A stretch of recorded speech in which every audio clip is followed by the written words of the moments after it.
किसान का सपना। एक बार कालेश्वर नामक एक गांव में कृष्ण वीर प्रसाद नामक एक व्यक्ति अपनी पत्नी के साथ रहता था, जिसने एक पुत्र को जन्म दिया। अपने पुत्र के नामकरण के दिन उसको हरि प्रसाद का नाम दिया गया। गांव के सारे संत, ज्योतिषी और धार्मिक साधु जो इस नामकरण के उत्सव पे आए थे, सबों ने ये बोला कि हरि प्रसाद बड़ा होकर अपने परिवार की संपत्ति को तिगुना कर देगा। कृष्णा और उसकी पत्नी इस वरदान को लेकर बहुत प्रसन्न हो गए।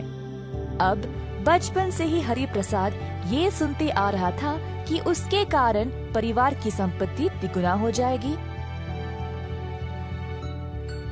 तो वो बहुत अमीर बनने के सपने देखते देखते बड़ा हुआ। उसकी इच्छा थी कि वह कई जमीनों का मालिक बनेगा और भोरी भोरी पैसे कमाएगा। हरि प्रसाद 21 साल का हो गया जब उसके पिता ने घर और कारोबार की सारी जिम्मेदारी उस पर सौंप दी और उसका विवाह भी करवा दिया। काम की जिम्मेदारी लेने के बाद वह आलसी बन गया। फसल की देखरेख करने के बजाय वह खेत में आराम करता था, दोस्तों के साथ गप्पे मारते हुए। इसी तरह दिन बीत गए और अंत में सब खराब हो गया। कृष्ण वीर प्रसाद ने ये देखा और अपने बेटे को बुलाया। हरि प्रसाद, मुझे लगा तुम उत्तम रूप से अपनी जिम्मेदारी निभाओगे और घर गृहस्थी अच्छे से संभालोगे। मैंने तुम पे विश्वास किया कि तुम मेरा नाम रखोगे, पर तुमने तो सब बर्बाद कर दिया। मुझे बहुत दुख है इस बात का। पिताजी, आप सब लोगों ने ही तो कहा था कि मेरे जन्म की वजह से इस परिवार की संपत्ति तिगुना हो जाएगी। मैंने ना आपका नाम खराब किया ना कुछ।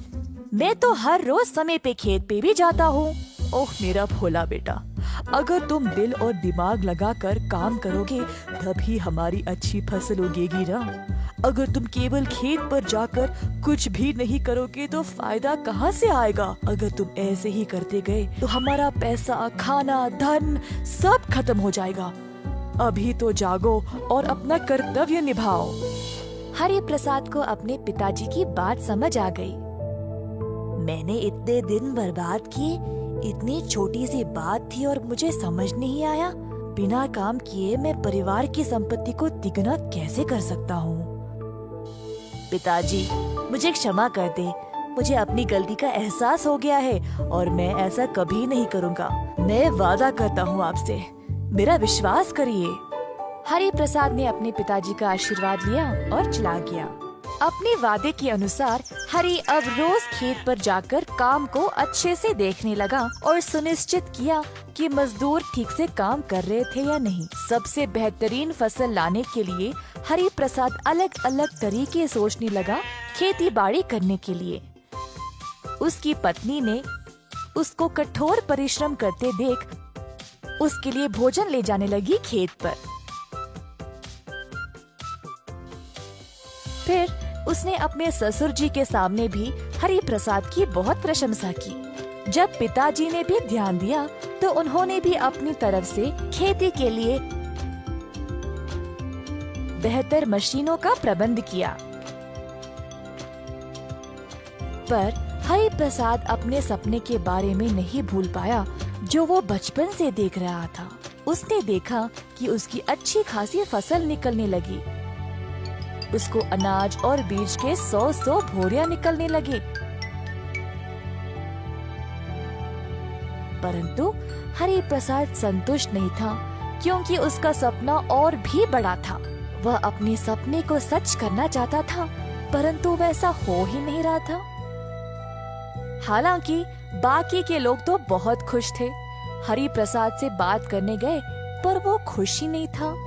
उसके पिताजी की प्रशंसा भी काफी नहीं थी उसका मन बदलने के लिए।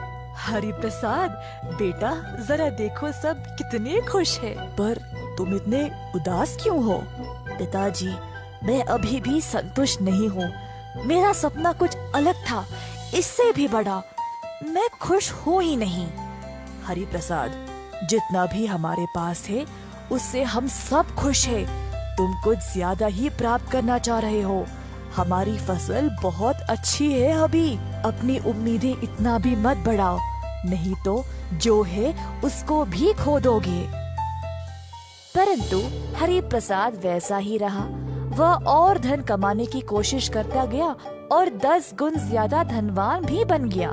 सबको दिख रहा था कि हरि प्रसाद ने अपने सपने को पूरा किया था, पर इस बात का एहसास खुद हरि प्रसाद को ही नहीं था। अब क्योंकि वह अपनी कमाई से खुश नहीं था, वह अपने परिवार के साथ कभी भी समय बिता नहीं पाया और जीवन भर असंतुष्ट ही रहा।